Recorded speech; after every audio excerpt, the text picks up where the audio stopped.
Okay, we're recording. Matt, welcome to the podcast. Thank you for having me. Excited to have a conversation. No, it's my absolute pleasure, and shout out to James for putting us in touch. It's been a really fun process reaching out to previous guests saying, who would you like to see on the podcast? And I get introduced to people like yourself that I would never have otherwise come across. And it's that like 1 degree of separation. And I might do it with yourself later, and suddenly you'll introduce me to someone else. So awesome to have you on. I did a bit of research in that I watched the episode that you shared with me of the podcast you were previously on, talking about biohacking. And there was some awesome stuff in there that we'll kick off with today on this conversation, which was the idea of microdosing mushrooms. Like, how in the hell did you get into that as a vibe? And what are the benefits you've got from it? Yeah, I mean, okay, there's a little bit of a long story leading up to it, I guess, if that's okay fine. to go on a bit Absolutely. of a tangent. Yeah. I'd love as much context as possible is best. Okay, amazing. Well, my entire life I was kind of just drawn towards something, and I didn't know what it was, but I could feel it. And I found there was so many holes in the way that I understood the world and the world was being described to me. And I could feel like there was this rationality behind it all, but there wasn't this heart to it. And just being very atheistic in my upbringing as well.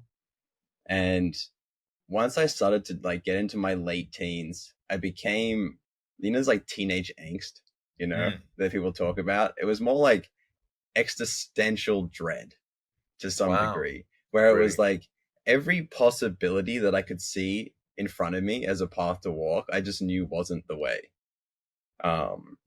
And so from my atheistic point of view, I was like, okay, maybe quantum mechanics will have some of the answers that I'm looking for. So I actually went to university and like I have a degree in quantum mechanics because I thought maybe academia had some form of answer for me. And really at the end of the day, all I was looking for was the answer to like, why am I here? And it seems crazy that to even ask that in some households is just like, there is no point, No. But I really felt it in my soul. And then when I was about 18 years old, I did LSD for the first time. And I was like, okay, this is the thing. Like it's connected me with the thing that I've been craving my entire life. And I didn't have like the frameworks or the teachers or anything around me to really point me in the right direction. But it was the first like nugget of truth, that first breadcrumb that really like aligned a lot on my path. And then from there, not long after I heard about ayahuasca, I was listening to a Graham Hancock TED talk about ayahuasca. And this is probably like 2015. I think. And at that time, like psychedelics were still kind of not the mainstream vibe, like it was starting to slowly bubble up. But as soon as I heard about ayahuasca, it was just like everything in my body clicked. And it was like, that is the way. And the thing that really did it was his explanation that, like through digging into it, it was like, how did they find ayahuasca? This combination of this vine and this plant in the Amazon, which has like insane biodiversity, that this combination in this way of making it creates this super profound experience. And the answer that all the indigenous give is just the plants told us. And I'm like, there has to be something going on here that I'm missing,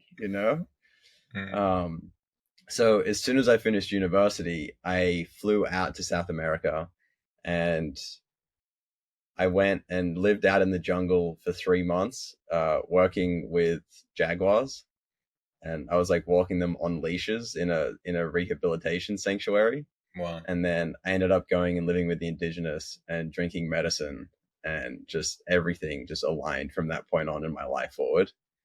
Wow. And there was lots of like medicine and ceremony in this path being walked. And the microdosing actually came like not at the end, but further down, where it was like the way that I learned how to be in ceremony and the way I learned how to interact with like the plants and nature and the spiritual side of things really taught me like how to be with the mushrooms, because there is no teacher, like at least there wasn't for me. Like there's Mexican lineages that carry that medicine of like the psilocybin mushroom, and that wisdom is passed down over generations.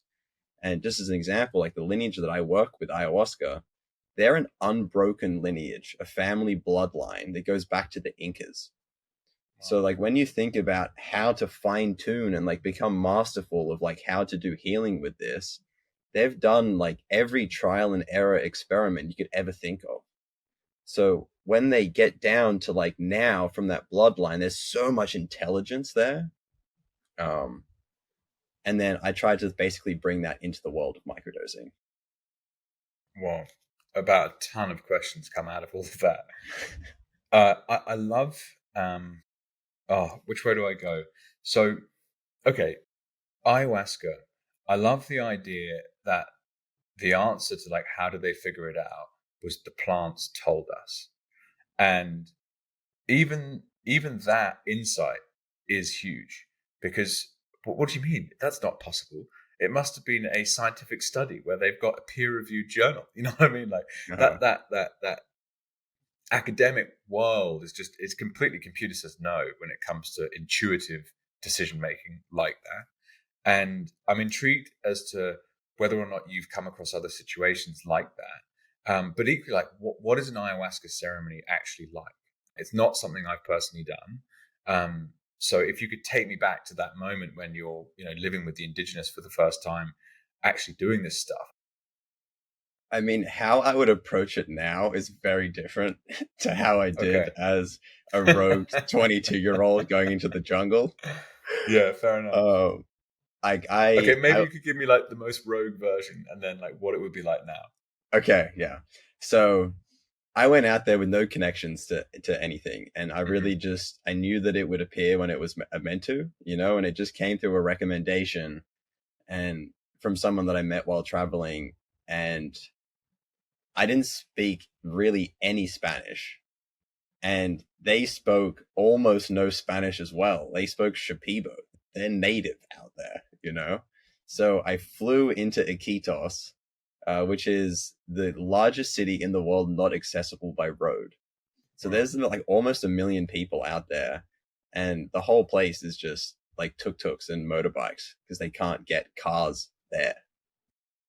Wow.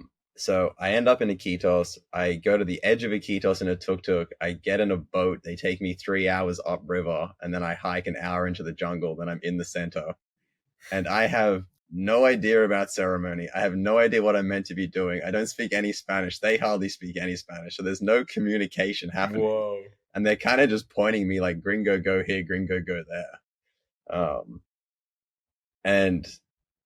And then like they just started pouring medicine, and I would just like fast in a hut during the days, in isolation.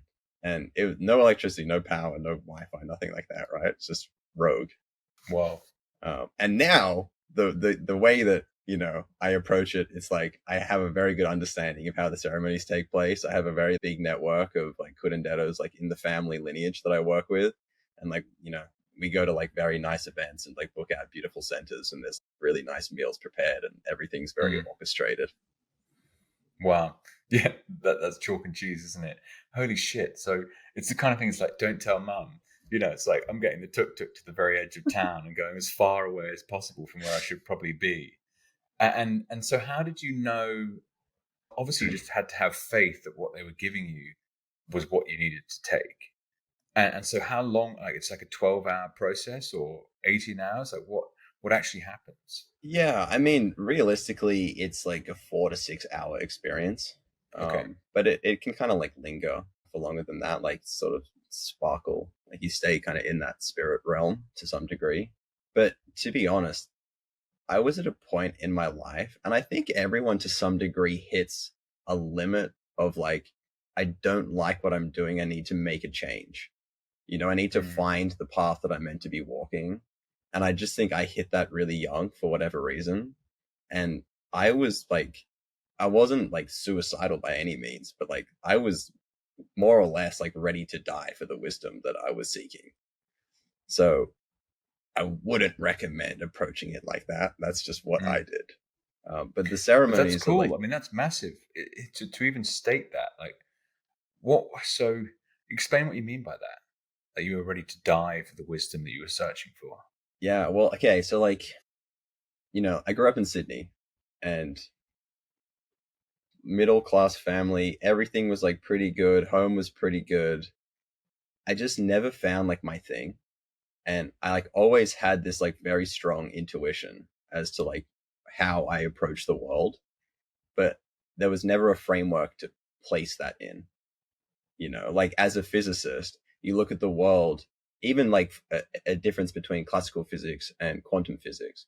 Classical physics says reality is real and we observe it. So this is like Mm. ball go up, ball come down. Quantum physics says the observer's participation is required to create reality, Mm. right? So it's actually a stream of consciousness, like coming from us as the observer. But when you hold this idea of intuition next to physics, it doesn't really make sense because like they don't fit into the same system. So one has to change. So for me, it was like I had to remove the side of like materialism and allow more space for the human experience, and that become like my main driving force. So yeah, yeah. And what were some of the?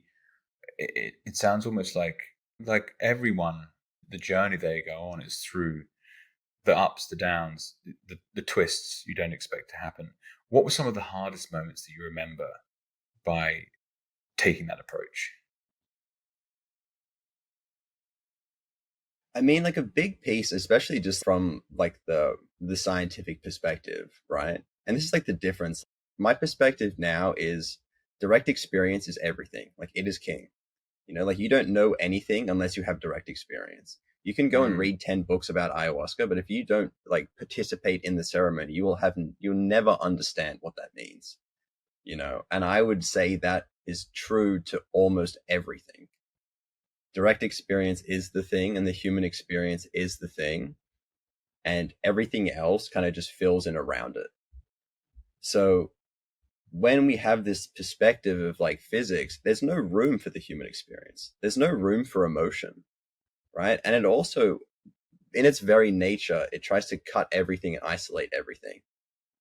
You know, it's like, how does this work in this isolated environment? But everything exists in relation. Mm. Yeah, trade-offs everywhere. And what I love about this as well, just some of the words, just to cycle back to your opening kind of introduction, was things like healing and wisdom and intelligence.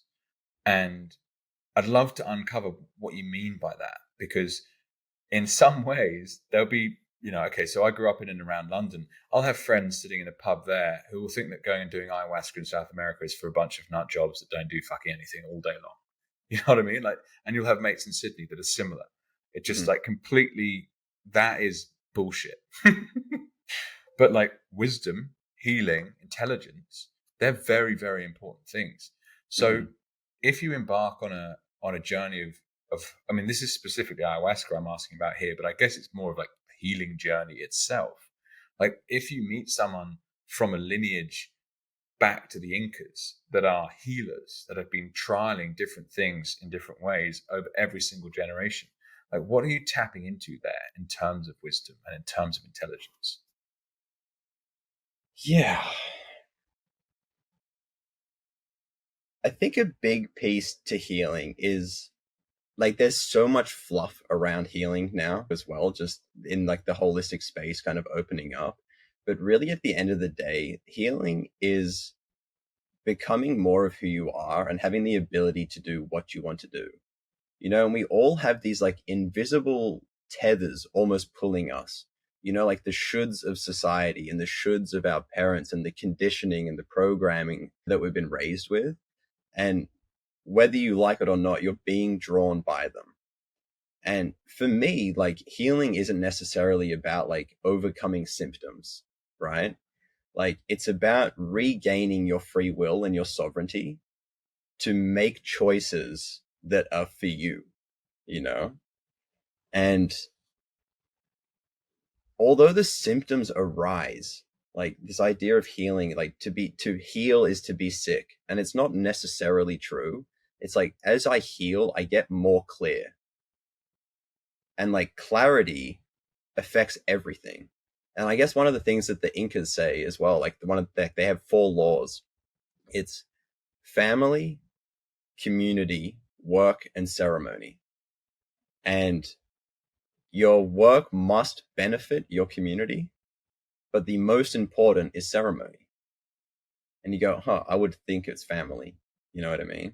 But if you're not pure in who you are and the way that you express yourself, and if you're not energetic and able to go out and work and like gather and hunt for your family and all of these things, and you have like neuroses and depressions and anxieties, you're no good for your family. You're no good for your community. You're no good for your work, Yeah, it's that brings to mind the idea of, if you want to fix the world, first you have to look at yourself.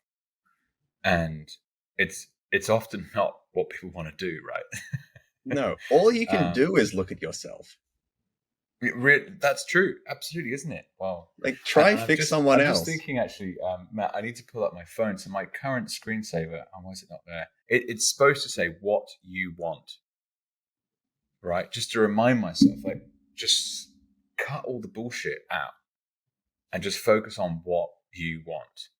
And it's a work in progress, obviously, but always some of the things that you're saying are really resonating, because it's not information that's readily available when you go through a traditional schooling system and whatever the case that you might have been from Australia or from the UK, to get to even having these conversations.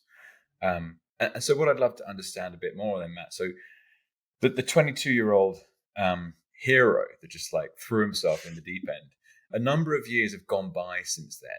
So what have you done with yourself in that period? There's obviously been a lot of learning, but did you incorporate these things into a skill set that's now a day job, or how have things kind of panned out? Mm-hmm. Well, throughout that experience, from there onwards, like there's been a lot more medicine being poured, and like I've partaken in many ceremonies since then. And my work with the plant medicines, and also like just guiding other people through, and my friends and family, but for me personally, like I'm like a freedom maximalist. Nice. And I really believe in like building the dream and like whatever that looks like. So for me, what that ended up being was actually the first step was like, I need to work out how to make income from anywhere in the world, because then I'm like location free. So I ended up learning like web design and a bunch of e-commerce skills. So I now live in Costa Rica and I make a US salary plus, and the cost of living is very low. So my ability to save is so high, and my flexibility to like move around the world is so strong. And then also that skill set very much aligns with things just need to be done.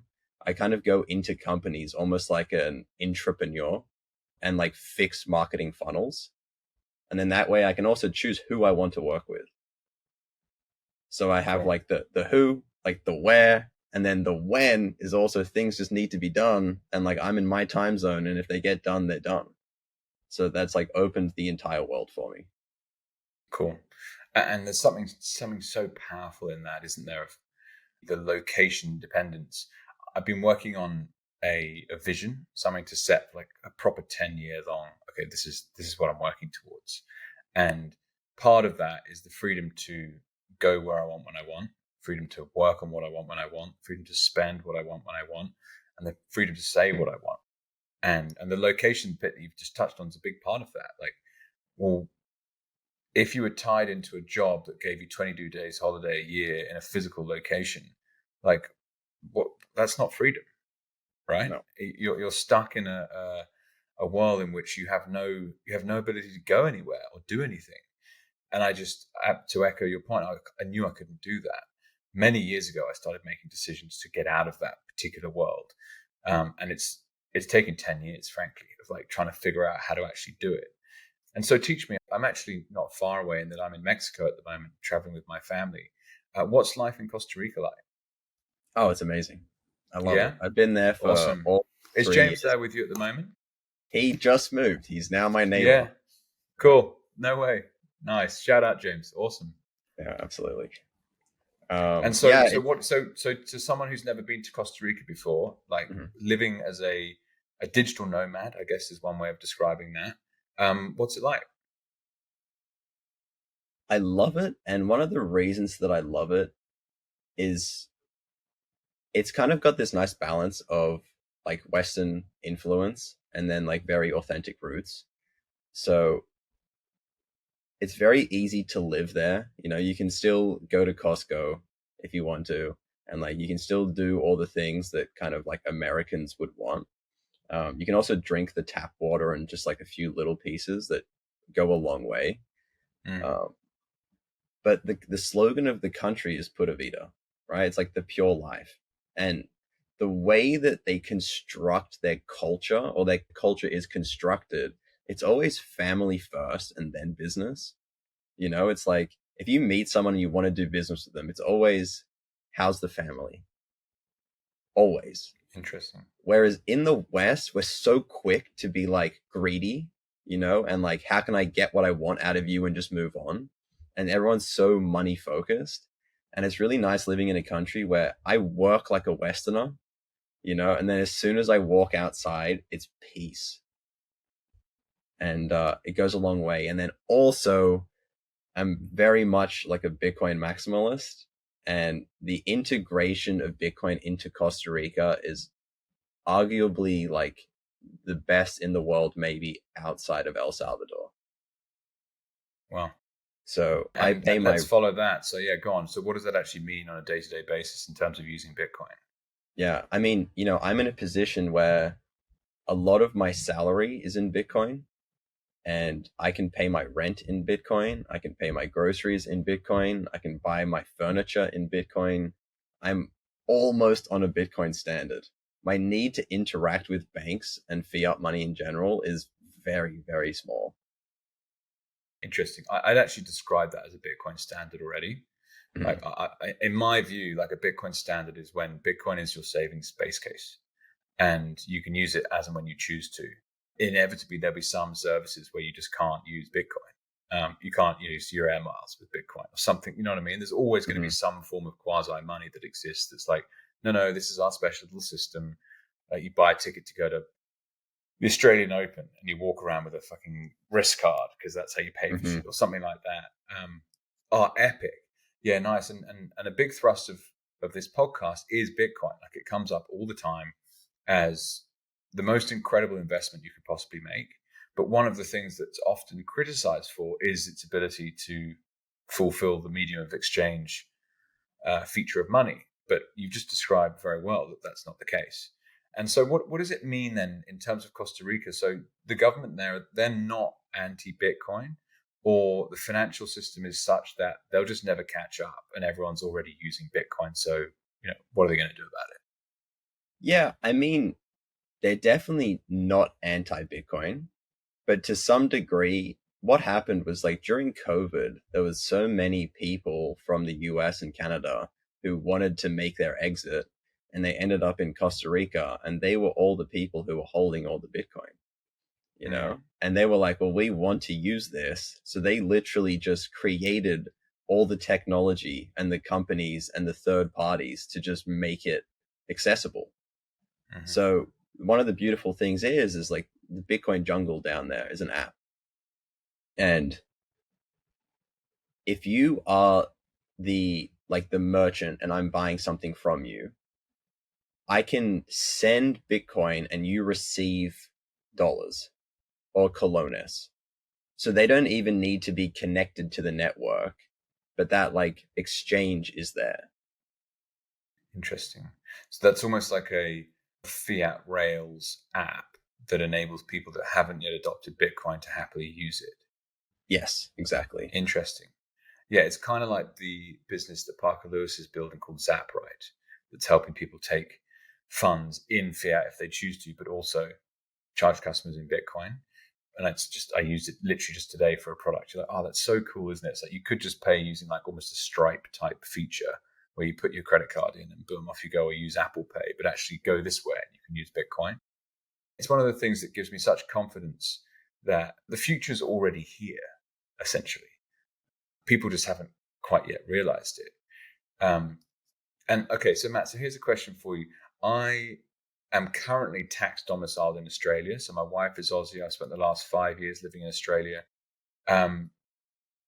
We've had 3 young kids, so we'd be very much like pregnancy focused and family stuff. But getting to that point now, it's like, okay, we don't own a home. We moved into Bitcoin very specifically. The purchasing power has surged very nicely. I'm super happy with all of that. But why give 30, 40% to the Australian government every year for the next 10 years? So did you have a specific thought process that you went through when you left Australia? Maybe it was a long time ago and you didn't really have to think these things through. But living outside Australia, why did you choose to do that? I mean, a big piece of like why I also make decisions at the end of the day is like the main responsibility I see for the individual is their own evolution. And I feel like the lessons that I learned in Australia, like I kind of got to the end of what it had to teach to some degree of just like the collective consciousness and the culture and the way of living. Luckily, my exit was actually super simple. You know, I was 22 when I left and I didn't go back. Wow. So okay. I've like created everything on the road that I have now. But yeah, like that question of like 40%, does the government deserve that? And that's a big one to answer. If I'm just being real, like, no, you know, they don't. Living abroad, definitely not. Yeah, I mean, if one's going to travel a lot throughout the year, I think there's a cutoff point of 180 days or something that if you were to be in Australia for under 180 days a year, you're not on the election roll, you're not using Australian health insurance. There's a whole bunch of things that you've done to say, I no longer live here. You could, in theory, be non-tax resident. It's a commitment, but it could well be the right one. I'm very much feeling into it now. What you might know about though is, so how does it work living somewhere like Costa Rica?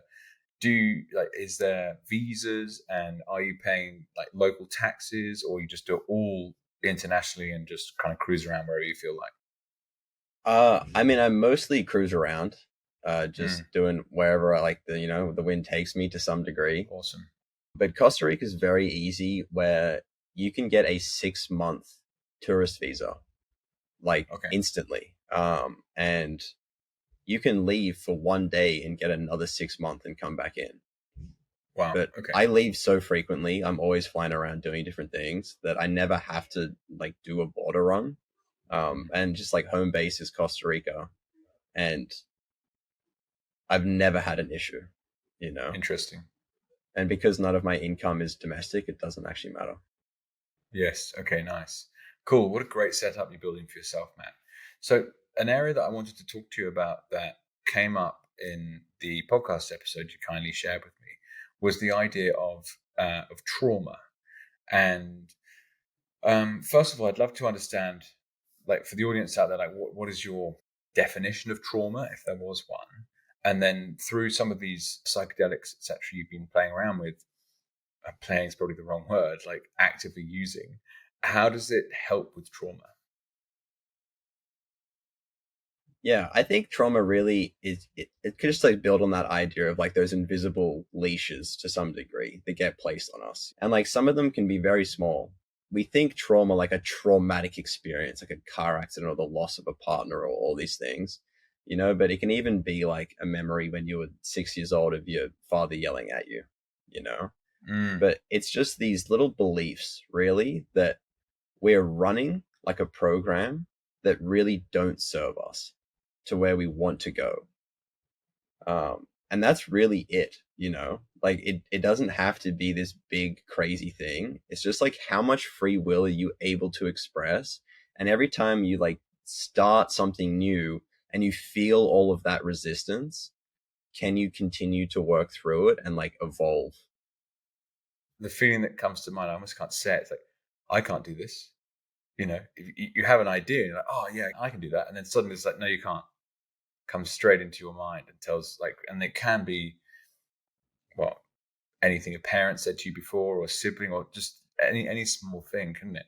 Well, yeah, it could be, of course, stored in your body, but and so when it comes to using ayahuasca, for example, like how does it actually help with moving trauma? Mm-hmm. So there's actually lots of plants that they use in like the world of ayahuasca. It's an entire medical system to some degree. And ayahuasca is for giving vision. So like if the maestro, the shaman, the curandero is like they drink the medicine as well, and the medicine sees what like is imbalanced in you energetically. And the same way, literally walk into a room and they can feel it. Yeah, like they will sit in front of you and look through you like an X-ray. Wow. And they will be like, oh, there's like a density in some area of your body, and they will start singing into it, and you feel the density start to move. Love that. Right. Shit. And they're literally pulling it out of you, and you'll puke and like remove that energetic from the body. And when you see a lion takes a gazelle, right? And then the gazelle goes down, and then for whatever reason, like there's like the fight, flight, or freeze, it's frozen. And then for whatever reason, the lion gets distracted and moves off, and the gazelle makes a run for it. As soon as it gets back to safety, it falls to the ground and has a seizure.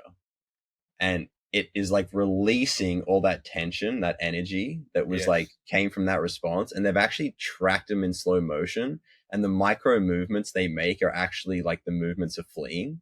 So it's almost like recorrects the system to be like, I escaped properly. Whereas we're so mind driven as humans that we take these experiences and they just loop in our brains over and over and over again. And all these emotions arise, and we're so disconnected from our body that like the body doesn't lie, right? But our beliefs do. And like the way that we interpret our emotions do. So like you will feel some energetic when someone says something to you, and it arises in the body. And what needs to happen is it just needs to be felt physically.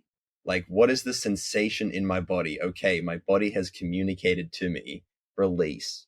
Whereas we go, and then this, and then this, and then this, and you just start spiraling, and sometimes you spiral like until you literally pass out from exhaustion.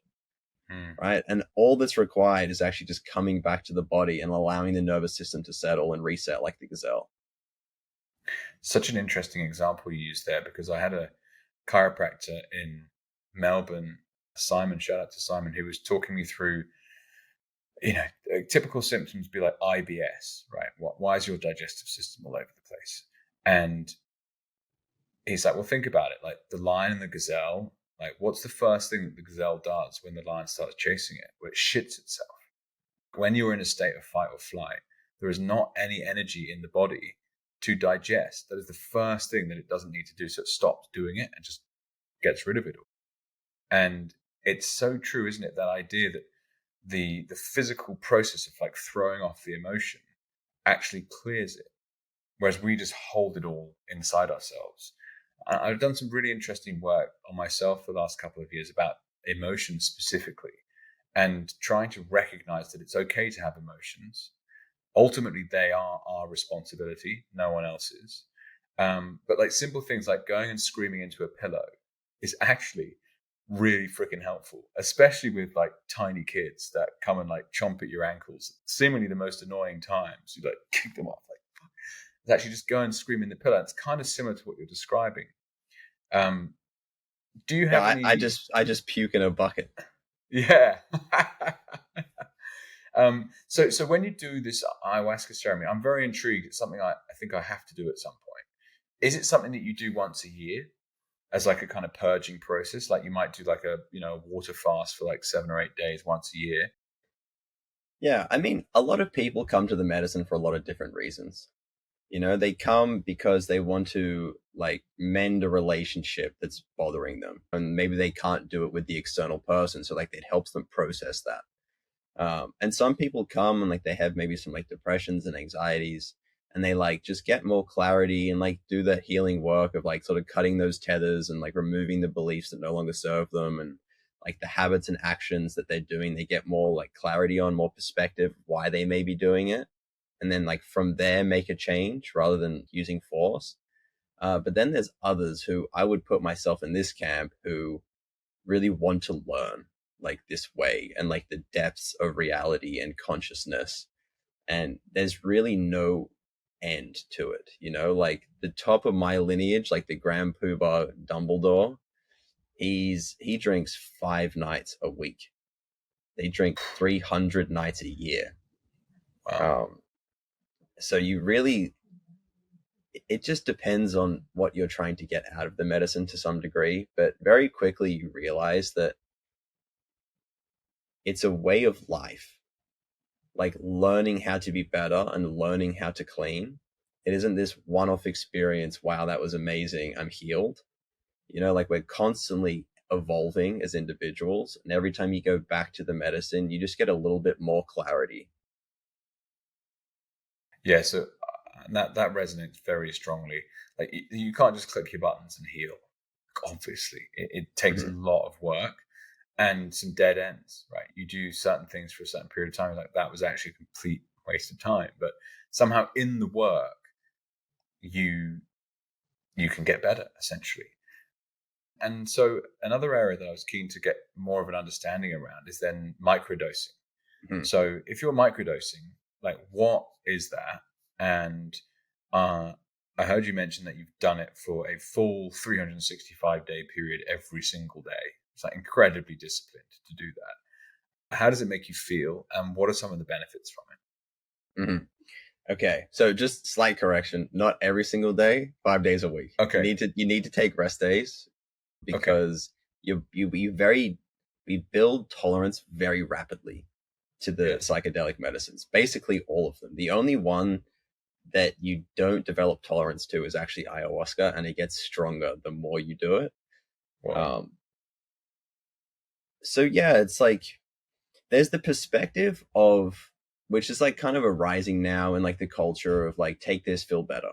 It's like this antidepressant, but it's natural. It's like this medication. It's like this supplement to some degree.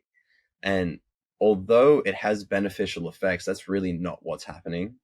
The mushrooms, they're intelligent, they're conscious, they have a spirit to them.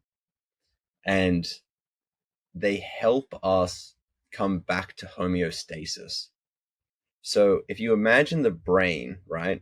Once we turn around like 25-ish, the brain stops growing and it's like formed. And all the neurons and how they fire, they're all connected to like the programs that we're running and our memories and our past and all of these things. So from 25 onwards, there's usually not the same level of growth as there is from 0 to 25. And a big part of that is the brain, although plastic, it takes much more energy for the body to actually change the way that your brain works. So you can imagine it's all about efficiency. So you wake up every day in the same place, and you go and you wake up and you brush your teeth and you have a shower and you kind of have your routine. You almost fall into an autopilot during that time period. Because the brain, the same shit every single day. Yeah, the brain's hardwired that in. You know, like to move that packet of information through a jungle is so much harder than on a highway. So it wires all these things hard. And some of those are really good. Like when you're really, like you've been working out for 10 years, it's easy to work out. You know, when you haven't worked out for 10 years, it's hard to wire that in. Right? So it's that same thing, that choice, that pruning. Do I want this? Do I not want this? Right? And what the psilocybin does is it goes in and it creates neuroplasticity in the brain. So it allows more areas to start connecting, like especially across the left and right hemisphere. And it also just very subtly like lowers the blood flow to the amygdala, which is our fight or flight fear response. So when that starts to quiet down and then the brain is communicating better, the effect is the default mode network, which is literally like the autopilot setting of the brain, begins to get quiet too. And then you're just like, Cool. oh, like I have choice now. And one of the things is when you're in a location that you're very used to, your default mode network runs stronger. You're more on autopilot. People go traveling and they go, I found myself traveling, you know? And the reason is that everything's new and it's novel. And the brain, there is no habits built in. So you're experiencing everything like an infant again. And then that's when we're like, oh, I feel so good. I feel so pure. I have so much choice. Everything is so new. There's so much data for me to change, you know? And so the microdosing almost creates that effect in the brain. It's so interesting, because something I find infinitely fascinating is decision making. And what I'm beginning to realize more and more is that good decision making is driven by one's mindset, and you can invest in your mindset. And basically how you get up and behave every single day is driven by obviously your own choices, but those choices are things that you can 100% work on. And what you've just described is potentially just another tool in the toolkit of becoming more sophisticated in one's decision-making processes. And it's, cool. Okay. So would you, after 12 months of doing something like that, what were some of the changes that you saw in yourself as a result? Yeah. Well, I mean, through that, it's so individual to some degree, Yeah, you of know, course. because as these things arise and it's like, I'm getting more choice. It's like the things that, the places where I fall short are so different than where we all fall short as individuals to some Yeah. degree, you know? Yeah. All So the it's things that we really, want to work on are different. Yeah. Yeah. yeah, absolutely. You know, and everyone finds it through the process. The thing is, like, once you start microdosing and you commit to it for like, I would say honestly, minimum 3 months, you know, and like to continue, it only gets better, right? And it isn't this addiction thing, this idea of I don't want to become addicted to this, you know, it's literally just this tool for balancing. And as soon as it's no longer a tool and it becomes a crutch, it just stops working because the spirit leaves you. Wow. And so is that what happened? Essentially, you got to about the 12-month mark and you're like, this isn't really doing anything for me any longer. No, I actually was just like, I'm going to just take a break and integrate everything and kind of see where I'm at to some degree. But you did, like, you said a word before, responsibility, right? And especially as a man, there's not much in life that gives you more meaning than taking on responsibility in a strange kind of way. Like what gives us purpose. And I mean, not everyone, but a lot of people see responsibility as like, how do I put this weight on my shoulders? You know, like responsibility is this heavy thing. But when you break the word down, it's responsibility, right? It happens in the now, always. How good is my ability to respond now? Yeah, the phonetics of it. Now you sit there and say that I've never broken it in half like that. Whoa. And so what do you mean? The ability of the microdosing helps you to improve your response ability. Yeah, it helps you respond better. You're less in your autonomous mind. So like someone would say something and you'd usually get triggered. Anger arises and then you fall into this way of reacting. Like the past is cycling, right?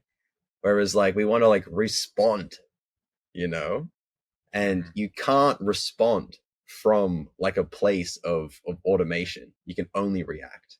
So as the microdoses creates more plasticity in the brain and we get better like regulation over our emotions and what triggers us, our ability to respond improves so much. And then over time, you have this plasticity in the brain, but what ends up happening is called neurogenesis. And neurogenesis is now that we're firing these new pathways, it actually helps solidify them. So once we choose the new choices and the new habits and the new way that we want to interact with the world, it helps us actually lock that in. So then when you stop microdosing after a year, like you don't need it ever again for the rest of your life. You know, like you got the upgrade. Yeah, wow. So it strikes me it's similar to some stuff I've been working on where with meditation and the ability to essentially upgrade your software. So you can meditate on a specific thing that happened in your life, or you can meditate with someone else who takes you through a process of reflecting on a certain trauma, to use that word again. And by doing so, you're able to actually move the energy and heal it in a strange way. Again, this is a long way from those physics textbooks you mentioned, all those years ago. But what you've just described is kind of similar in that it's actually changing how the brain functions. Wow. And it's also then making me think about the Iceman, Mr. Wim Hof, and how he talks through the ability for cold to do that too. Do you have some friends then, Matt, that you spend time with where you guys are like talking through different ways of doing this? You're testing that. I mean, that is biohacking, right? You're testing it on yourself. When you talk about responsibility, like if you haven't tried it, then you don't know what's going to happen. No, you can't. You guys are like, yeah, you can't teach anything you haven't directly experienced. It's a different way of knowing, like, and the Indigenous, they talk about this, the way they learn to use the plants, right? You can go and read a textbook about the medicinal properties of the plants, right? Or a certain plant to cure something, a certain symptom. But how they learn is they literally speak to the plants, and the plants speak back. Once you have a one-on-one conversation with a plant, everything changes. Your entire reality shifts. You walk outside and the trees are no longer the backdrop. They're like the other actors in the play. We're all in relation. We're all in this together, and like, that's knowing. That's knowing with a capital K. Like, that's wisdom. Knowledge is what you get out of textbooks. And so, yeah, well, I mean, I kind of get a bit, in some ways I'm like smirking a bit. I'm like, oh, what's he talking about? Talking to trees. Just to be blunt with you, I'm like, okay. I get then it. It's making me think of my mum, who has been talking about talking to trees for as long as I can fucking remember. She'd go and hug trees. You're like, all right, mum, let's do it. And that was more, I think, of a grounding process than anything else. But take me back to a moment where you did that for the first time. Like, what was going on around you, and how did that make you feel? Yeah. I mean, just to like put it like super simply, right? You can work with like mushrooms or LSD or some of these other, these other medicines. You drink ayahuasca, right? And ayahuasca is there, and she will literally just be like, hello. And it's like, okay, this is not what I thought it was. Right. And it's like just that simple. Like, if you don't believe it, go and drink ayahuasca 12 times and then tell me it's not real. Yeah, and I don't doubt you in the slightest. It's more just one's perception of reality gets jogged sometimes. You're like, what? Well, that would be very different. Like, for me to walk outside and the trees not to be the backdrop would be a huge shift. That's not to say I'm not up for doing that. I'm just not there yet. These things, they come into your life when you're ready. I fully believe that. And there's certain things that have to have happened before. Maybe this is the conversation where I'm like, okay, Jake, it's time to start looking into this stuff. I mean, that's essentially what this is, actually. So, okay, at 12 months' time, we might talk again and be like, yeah, lots of shit's changed. Yeah. I think there's a really nice metaphor also to pull here from like the people who really understand Bitcoin, of when you're in fiat and Bitcoin isn't in your awareness, it's very difficult to get a perspective of what the fiat is, right? Yes. Because you're like the fish in the ocean. But then once you have Bitcoin and you can stand on that perspective, you have like this total view of fiat. And then everything begins to click. But it's like, you need the Bitcoin to understand money. As I think through that, it becomes a starker and starker picture the further along the process you get. So like the first time you buy Bitcoin, it's with $10 and, you don't even remember you had it 4 years later or something. And then suddenly it's like, oh, well, actually I earn in it and 95% of my savings are in it. I pay for everything in my life with it. And I'm getting richer every day in purchasing power terms. I feel freer and better than I've ever felt my whole life. And you look back at what your life used to feel like, you're like, oh my God, that was intense in terms of like what it made you feel like. And it increases over time. I always love that. Jackson, who I previously had on my old podcast, wrote a great article called "The Allegory of Plato's Cave," but talks about it from a kind of fiat perspective. It's basically the story of people living in a cave, and they're in chains, and one of them gets to the edge and basically wants to escape, and goes outside. It's all like nice and sunshiny with beautiful pastures, and is like, oh, I don't like it out here, and goes back inside and like, straps the chains back on. It's basically the same thing, right? Whoa, okay. So if you went down this more plant medicine route that you're describing, what are the main differences then? Like, because obviously that's a great analogy that I can fully understand from a Bitcoin fiat perspective. So you're describing like a mindset change due to the experience of the plant medicine? Mm-hmm. Yeah, that's really that idea of direct experience, right? You can never like have a vision and it ever be somehow saved to be rewatched, right? You can't unexperience the experience.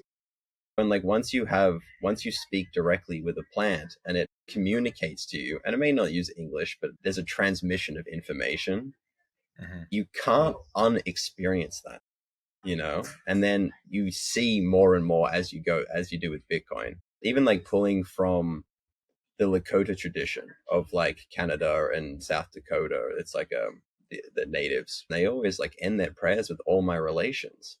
And when they say all my relations, they don't mean like me, my grandfather, my uncle. It's all my relations. It's the ones that fly, the ones that swim, the ones that crawl, the four-legged, the two-legged, the trees, the plants, the rivers, the mountains, the rocks. It's all of it. They're all my relations. The world is responding to us. It's not a backdrop.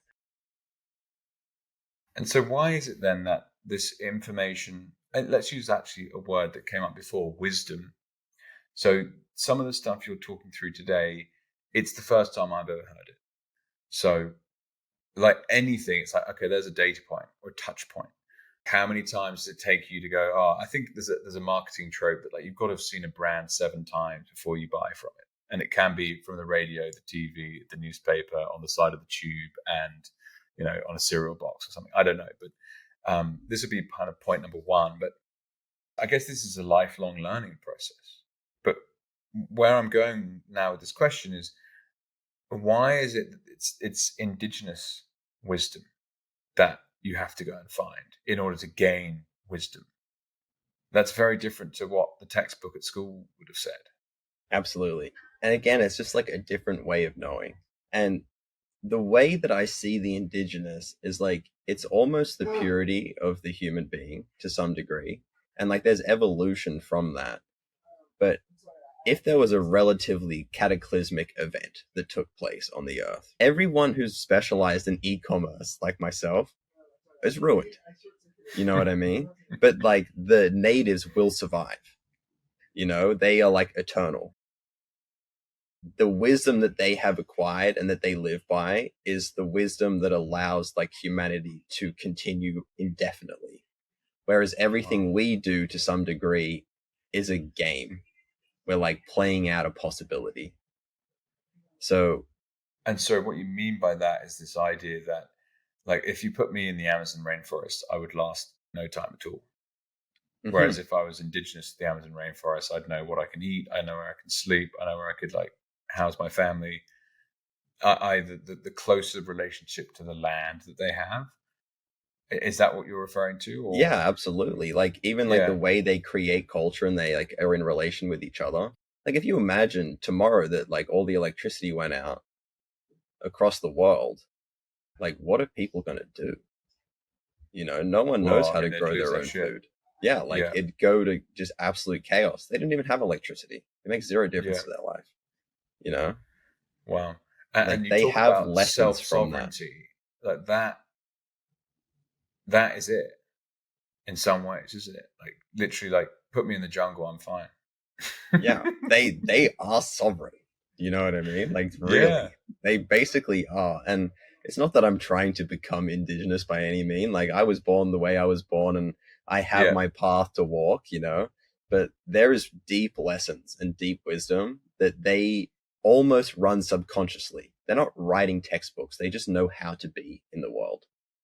But so, yeah, this is where the kind of, it's not so much an intellectual journey being a podcaster, but more of a spiritual one, because you're trying to uncover wisdom, and that's what this is all about for me. Over the next like 2 decades, I'm just going to keep talking to interesting people about whatever the hell it is that comes up at the time. But it's a search for wisdom in a sense, and some wisdom isn't online. like it or not, you can't Google search this stuff. And I think more in relation to some of the kind of meditation related stuff that I've been looking into that comes out of the Himalayas. It's not online, mate. You got to go there, and I haven't yet done that, and I will at some point, I'm sure. And the same would apply for what we've talked through today. It's amazing to think, isn't it? And you're absolutely right. Like, what would happen to me if the electricity suddenly disappeared tomorrow? Well, I'd be in serious shit. My wife always jokes my hands are so soft. It's because I'm a keyboard warrior, right?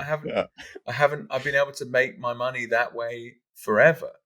But I'm not a farmer. I'd be in deep shit if I had to try and figure out how to make my own food. Mm-hmm. Wow. Yeah, and well, farming, awesome. man, that takes time. You know what I mean?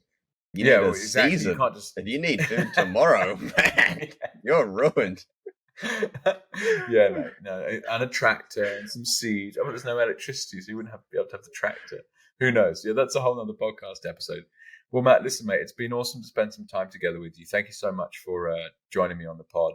And what an awesome journey. It's just, I really, really enjoyed that part where you're telling about, I was 22, and it's the shit you do when you're 22 is crazy, isn't it? But that is something about that. As a young man, you got to go and like do some shit that people say don't do it. You know what I mean? Mm-hmm. Otherwise, you'd never do anything interesting. Awesome. If people wanted to reach out and get in touch, what's the best way for them to do that? I have some stuff cooking right now. I'm actually planning on launching my own podcast in like mid-August. Cool. I think I have a handful of cool people that I could have conversations more like this around. Yeah. And you can find all the information at mattblanco.xyz. Cool. Awesome. Well, best of luck launching the pod. So that's in roughly a month. You're going to put something out there? Yes, sir. Have you already recorded the conversations? I have a few already recorded. Well, I'm going to launch a few in the beginning. So nice. Yeah. Well, in my experience with the podcast, you just got to start throwing shit out there. There's so much procrastination that can go into a podcast project. Yeah. No one's looking. Like, the first 10 episodes, it's like episode 1000 where it might get like super saucy in that sense. But mate, best of luck. You'll be a great host, I'm sure. And thank you very much. I'll tune in when I see it live. Well, thank you for your time, Matt. Yeah, absolutely. Thank you so much.